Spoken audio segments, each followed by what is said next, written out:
stop what you're doing right now. Because if you want to bet like a pro instead of a clown in a backwards hat, listen up. Alright, this one mistake is a killer, because this is where most people torch their bankroll without even realizing it. I'll never forget the night it clicked for me. I lost a couple plays early and thought, no big deal, I'll just make it back before bed. Then I remembered some genius online preaching the martingale strategy, saying stuff like, just keep doubling, you literally can't lose. So I did, and then I did again. Next thing I know, I'm scrolling through obscure soccer leagues I couldn't pronounce, convincing myself a team from Uzbekistan was my ticket back to even.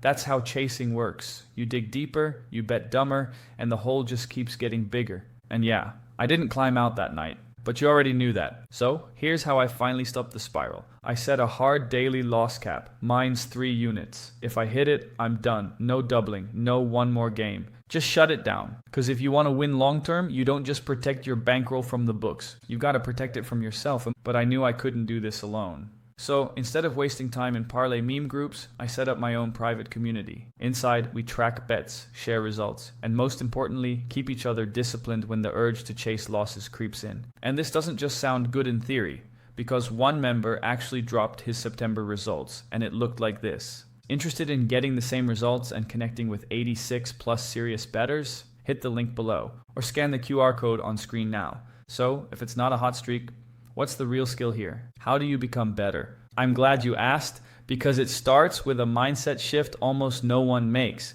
Think about it. Say somebody walks into a casino, sits at the blackjack table and says, yeah, I didn't read the rules, but I'll figure it out.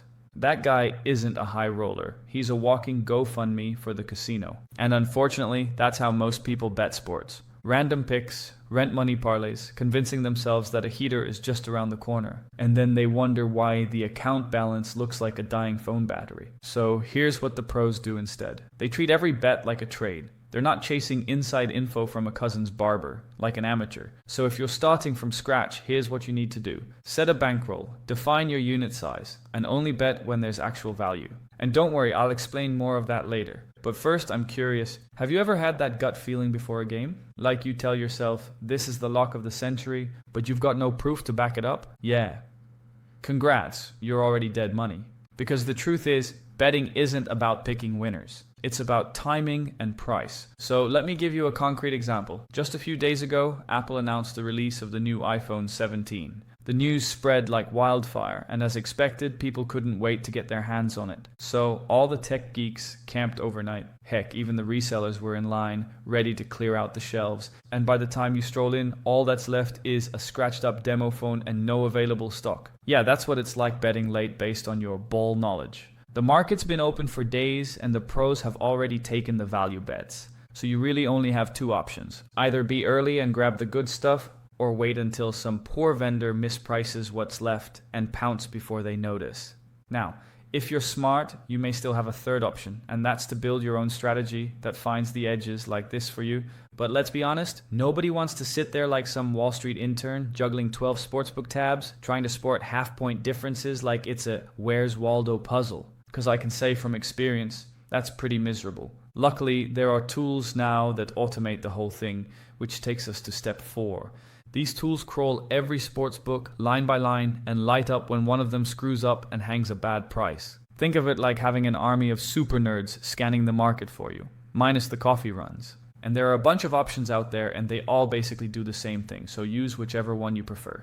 Personally, I use OddsJam and it's like having a price shopping bot on steroids. But here's the catch. You can't just blindly smash every plus EV play the tool spits out. That's how you end up betting Belarusian table tennis at 2 a.m., wondering if Sergey is going to cover the spread. So even though the tool finds possibilities, it's on you to apply common sense. Like for starters, make sure there are at least 5 major books posting lines on the game. If only 2 or 3 books have it, the market's still soft, and your supposed edge is probably fake. Same goes for weird markets. I'm talking alternate spreads, player props in niche leagues, or those exact score bets that look juicy but collapse with one sharp whale moving the line. They can look like positive EV, but not many people are betting on it. So it doesn't take much money to move the lines. All it takes is for one sharp to dump a large amount of money on the game, and now you're no longer positive EV. which is why you don't just turn your brain off and let the software babysit you. Use it smartly and stay alert. That way, you'll keep pulling slips like this instead of rent money parlays. So, if you want to try out OddsJam yourself, I'll put a link to it down in the description below. Or you can scan this QR code right here if you're watching it on TV. But there's one more thing we have to talk about that can make or break your strategy. And it all comes down to this one concept. Let me explain. Have you ever seen that one team that's absolute garbage but somehow keeps winning? Like they're dead last in scoring, their quarterback throws ducks, and their defense couldn't stop a nosebleed. On paper, they should be 1-6, but for some reason, they're 6-1. First game, the opponent fumbles on the 1-yard line with 10 seconds left.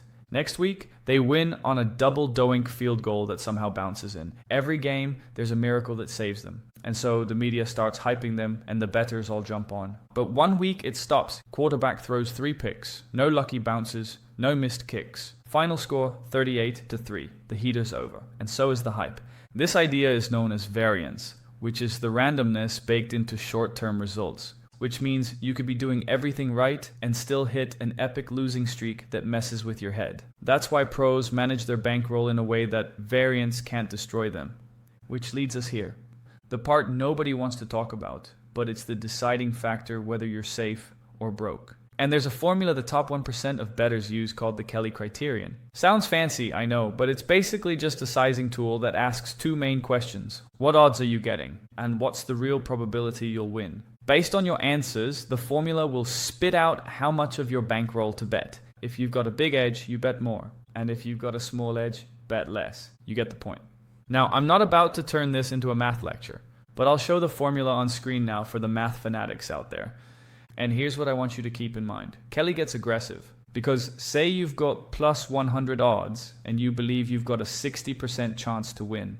If you plot that into Kelly, it'll tell you to fire 20% of your bankroll. I repeat, 20%. That's like going all in at the poker table on pocket eights. One bad ref call and you've just nuked a fifth of your account. That's why shops don't use full Kelly. Most cut it down to half or quarter Kelly. So instead of 20%, it's 10% or 5%. But even then, that still feels too much. So personally, I keep it simple with flat units ranging from 0.5% to 2%. Besides, the quarter Kelly falls in the same range anyway, so it saves me from pulling out a calculator like I'm cramming for these sats every time I place a bet. And listen, if you don't want to keep betting like you're taking a test you didn't study for, check out this next video. Because I did the work for you.